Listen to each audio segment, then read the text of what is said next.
Hi ಎಲ್ಲ ನಮಸ್ಕಾರ friends, welcome back to my channel. ಇವತ್ತಂತೂ ಒಂದು ಸೂಪರ್ ಆಗಿರೋಂತಹ ಟೇಸ್ಟಿಯಾದಂತಹ ಸಾಂಬಾರನ್ನ ಶೇರ್ ಮಾಡ್ಕೊಳ್ಳೋಣ ಅಂತ ಅಂದ್ಕೊಂಡಿದ್ದೀನಿ.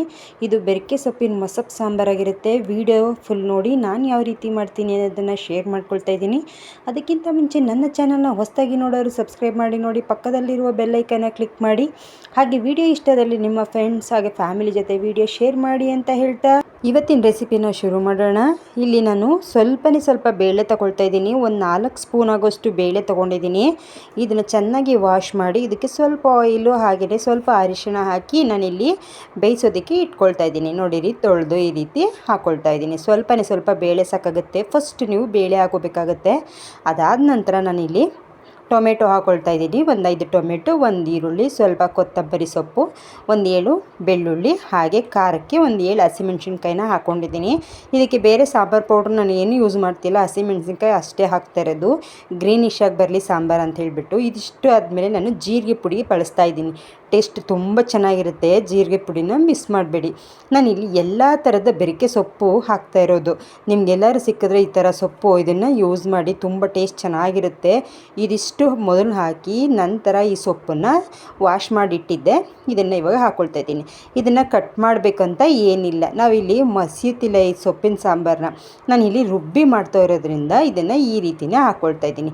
ಇವಾಗ ಇದನ್ನು 2 ವಿಷಲ್ ಅಥವಾ 3 ವಿಷಲ್ ಹಾಕ್ಸಿದ್ರೆ ಸಾಕಾಗುತ್ತೆ. ತುಂಬ ಬೇಯಿಸ್ಬೇಕಂತ ಏನಿಲ್ಲ. ಇವಾಗ ಬೆಂದಿರೋಂಥ ಸೊಪ್ಪು, ಟೊಮೆಟೊ ಇದಿಷ್ಟನ್ನು ನಾನು ಮಿಕ್ಸಿ ಜಾರಲ್ಲಿ ಹಾಕಿ ಇದನ್ನು ಪೇಸ್ಟ್ ಮಾಡ್ಕೊಳ್ತಾ ಇದ್ದೀನಿ. ತುಂಬ ನುಣ್ಣಗೂ ಬೇಡ, ಹಾಗೆ ತರಿನೂ ಬೇಡ, ಈ ರೀತಿ ರುಬ್ಕೋಬೇಕು. ಇವಾಗ ಅದೇ ಕುಕ್ಕರಲ್ಲಿ ನಾನು ಸ್ವಲ್ಪ ಎಣ್ಣೆ ಹಾಕಿ ಇದಕ್ಕೆ ನಾನು ಜೀರಿಗೆ ಹಾಕ್ತಾಯಿದ್ದೀನಿ. ಜೀರಿಗೆ ಬೇಡ ಅನ್ನೋರು ನೀವು ಇಲ್ಲಿ ಸಾಸಿವೆ ಹಾಕ್ಕೋಬೋದು. ನಾನು ಇಲ್ಲಿ ಸಾಸಿವೆ ಹಾಕಿದ್ದೀನಿ.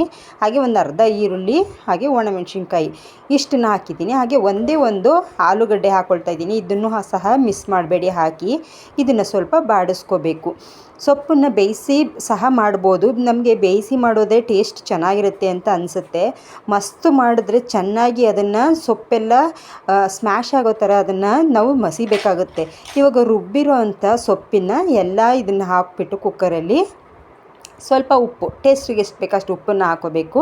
ಇದನ್ನು ಸ್ವಲ್ಪ ಬೇಯಿಸ್ಕೋಬೇಕು. ಇಲ್ಲಿ ಇನ್ನೊಂದು ಏನಪ್ಪ ಅಂತೇಳಿದ್ರೆ, ಇದು ಚೆನ್ನಾಗಿ ಕುದಿ ಬಂದ ನಂತರ ನಾನಿಲ್ಲಿ ಬದನೆಕಾಯಿನ ಯೂಸ್ ಮಾಡ್ತಾಯಿದ್ದೀನಿ. ಈ ಸೊಪ್ಪಿನ ಸಾಂಬಾರಿಗೆ ನೀವು ಮಿಸ್ ಮಾಡದೆ ಈ ಬದನೆಕಾಯಿನ ಹಾಕೋದನ್ನು ಮರಿಬೇಡಿ. ಟೇಸ್ಟ್ ತುಂಬ ಚೆನ್ನಾಗಿರುತ್ತೆ. ನೋಡಿ, ಇವಾಗ ಚೆನ್ನಾಗಿ ಕುದಿ ಬರ್ತಾ ಇದೆ.